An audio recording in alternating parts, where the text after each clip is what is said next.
हर हर महादेव ओम नमः शिवाय। नमस्कार बंधुरा, आजकेर कथा चैनेलेर आरो एकटा नतून भिडियोते आपनादेर सबाइके जानाई अनेक अनेक स्वागत। आर किछुदिन परे आसछे पौष अमाबस्या। महादेवके खुशी करार जोन्नो एई दिनटिर विशेष गुरुत्व रयेछे। एई पौष अमाबस्यार दिन महादेवके खुशी करते चाइले अवश्यई एई तीनटे जिनिस निवेदन करुन।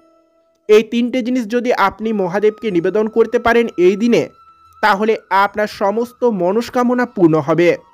এছাড়াও কাটবে পিতৃদোষ, মিলবে মহাদেবের অশেষ কৃপা এবং আসবে প্রচুর ধনসম্পদ। জ্যোতিষশাস্ত্র ও হিন্দু ধর্মে এই অমাবস্যার বিশেষ গুরুত্ব রয়েছে, আর এটি পৌষ অমাবস্যা নামেও পরিচিত। এই পৌষ অমাবস্যা সোমবার 30 ডিসেম্বর পড়েছে। আর এই অমাবস্যার দিন ভগবান শিবেরও পূজা করা হয়ে থাকে। তাছাড়া এদিন পূর্বপুরুষদের উদ্দেশ্যে নৈবেদ্য দান করা হয়। এতে জীবনে সফলতা লেগে থাকে সকলের, এমনকি আর্থিক দিক থেকেও লাভ হয় প্রচুর।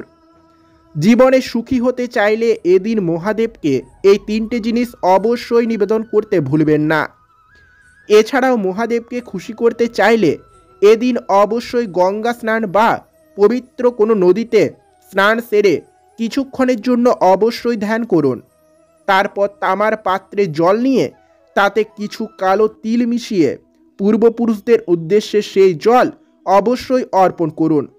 এতে আপনার পূর্বপুরুষরা অত্যন্ত খুশি হবে। এর ফলে আপনার আর্থিক দিক থেকে লাভ হবে প্রচুর এবং জীবনে আসবে সফলতা।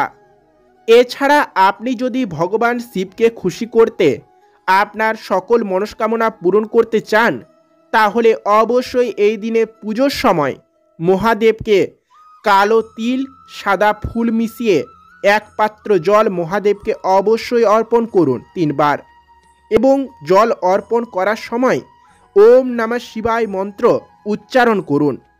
জল অর্পণ করার সময় এই মন্ত্র উচ্চারণ করলে এতে মহাদেব অত্যন্ত খুশি হবেন।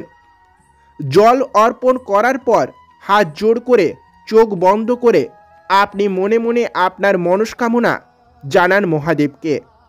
তারপর 108 বার গায়ত্রী মন্ত্র জপ করুন। এতে ভোলে বাবা অত্যন্ত খুশি হবেন। তার কৃপার ফলে আপনার সমস্ত মনস্কামনা পূর্ণ হবে। আপনি যদি আপনার পূর্বপুরুষদের আত্মার শান্তি কামনা করতে চান, তাহলে এই অমাবস্যার দিন স্নান সেরে আপনি পূর্বপুরুষদের জল নিবেদন করুন। তারপর তিল ও জব জলে ভাসিয়ে দিন। এদিন গরিব দুঃখীদের অবশ্যই আপনার সামর্থ্য অনুযায়ী অন্ন, বস্ত্র, খাদ্য দান অবশ্যই করুন। এতে আপনার জীবনের সফলতা আসবে প্রচুর। আপনি পিতৃপুরুষদের উদ্দেশ্যে এই দিন জলে সাদা ফুল মিশিয়ে সেই জল তাদের নিবেদন করুন। এতে দেখবেন পূর্বপুরুষেরা অত্যন্ত খুশি হবেন। এতে আপনার আর্থিক দিক থেকে লাভ হবে প্রচুর। তাদের কৃপায় আপনার জীবনেও সফলতা আসবে এবং আপনার মনের সমস্ত ইচ্ছা মহাদেবের কৃপায় খুব সহজেই পূর্ণ হবে। তো বন্ধুরা, এই জিনিসগুলি অবশ্যই মহাদেবকে নিবেদন করতে ভুলবেন না সোমবতী অমাবস্যার দিনে। তো বন্ধুরা, আজকের ভিডিওটা এই পর্যন্তই। আশা করছি আজকের ভিডিওটা আপনাদের একটু হলেও ভালো লেগেছে।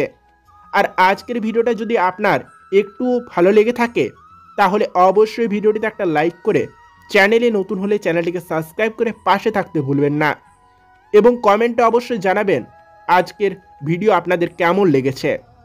এবং বন্ধু বা আত্মীয়দের সাথে ভিডিওটা প্রচুর পরিমাণে শেয়ার করুন। তো চলুন ফিরে আসছি আরেকটা নতুন ভিডিওর সাথে। ততক্ষণের জন্য ভালো থাকবেন, সুস্থ থাকবেন, দেখতে থাকবেন আজকের কথা। নমস্কার।